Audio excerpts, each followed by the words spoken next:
Llegó del extranjero, y específicamente de Europa, que a su vez la había recibido ya de Oriente, particularmente de la India. Llegó en el año de 1833 la epidemia de cólera morbo, la primera que tuvimos, que es una epidemia pues devastadora en todo el mundo, y en México no lo fue menos. En la Ciudad de México se calcula que morirían más o menos en 1833 cerca de 20,000 personas, con una población de 250,000 habitantes, es decir, el 10% de la población de la capital moriría en esta epidemia de cólera. Pero ya aparecen en los periódicos del tiempo las indicaciones de la autoridad, por lo menos para evitar el contagio mayor, algunas muy terribles, como por ejemplo ordenando que los que fallecieran de cólera,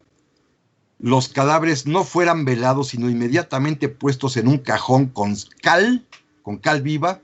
y es la autoridad la que pasa todas las madrugadas a recogerlos sin permitir a los familiares acompañarlos. Esta misma epidemia volverá a resurgir en el año de 1850, con menor mortandad ya, únicamente, y digo únicamente en un sentido estadístico, van a fallecer entre 8 o 12,000 personas en la Ciudad de México, y se calcula que 40,000 en toda la parte central del país. Y sin embargo, bueno, las medidas poco a poco fueron ya incrementándose cuando ya se sabía por medio de los científicos de ese momento que el cólera era una enfermedad producto de un bicho, de un microbio, de un virus que se ingiere y que provoca daños al estómago y que vienen de productos que están descuidados. A principios del siglo XX, como se ha repetido ya mucho últimamente, también hubo una epidemia mundial espantosa que surgió en las trincheras de la Primera Guerra Mundial allá en Francia, que pasó a España y como fue el primer país que lo dio a conocer, se llamaría influenza o gripa española,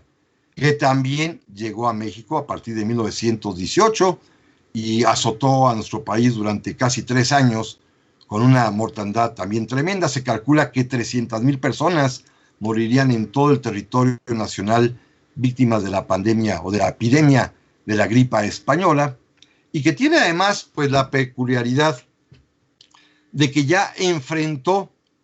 esta epidemia el gobierno del presidente Venustiano Carranza, quien, entre otras medidas, además de las higiénicas, tomó algunas de tipo jurídico-político importantes, como crear el Consejo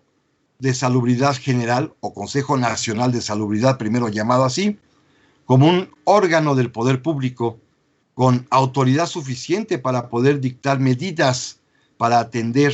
los problemas de salubridad general. La experiencia sirvió para que el gobierno mexicano tuviese en ese momento por lo menos la atingencia de irse preparando,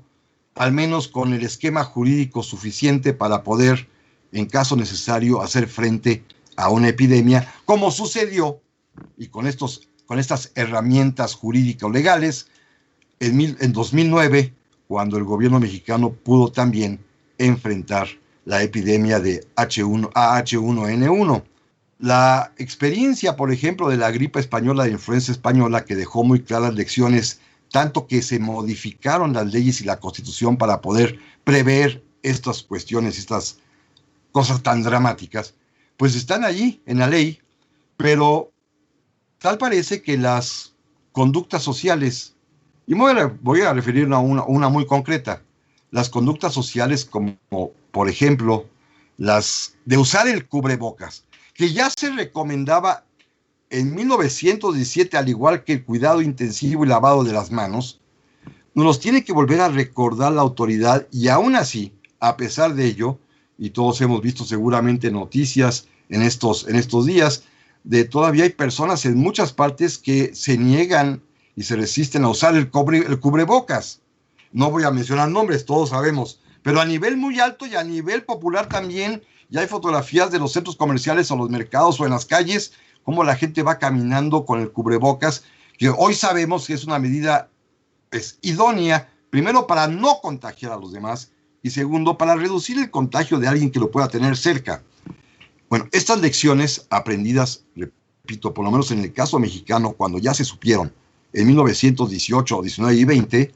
pues es muy difícil, es decir, no aprendimos o nuestras abuelitas no nos los platicaron.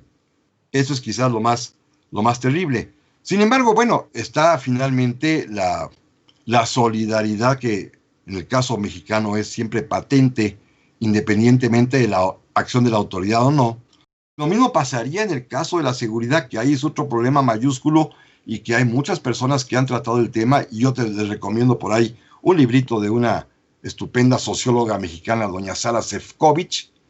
que habla precisamente de la falta de solidaridad familiar y de la falta de autoridad familiar que permite la generación de la delincuencia. Ese tipo de cosas, pues es un problema que los mexicanos tendremos que enfrentar en poco tiempo cuando decidamos de veras hacer un frente común contra los males que nos aquejan, uno de ellos la delincuencia, pero el otro es la falta de oportunidades y la pobreza, y el frente común pues no implica estar brazo a brazo como cuando los terremotos, que lo hacemos muy bien, sino creo yo que implica otra serie de pasos distintos de cómo colaborar, cómo ser solidario, y no necesitas darle la mano al otro, pero sí necesitas estar al pendiente del otro.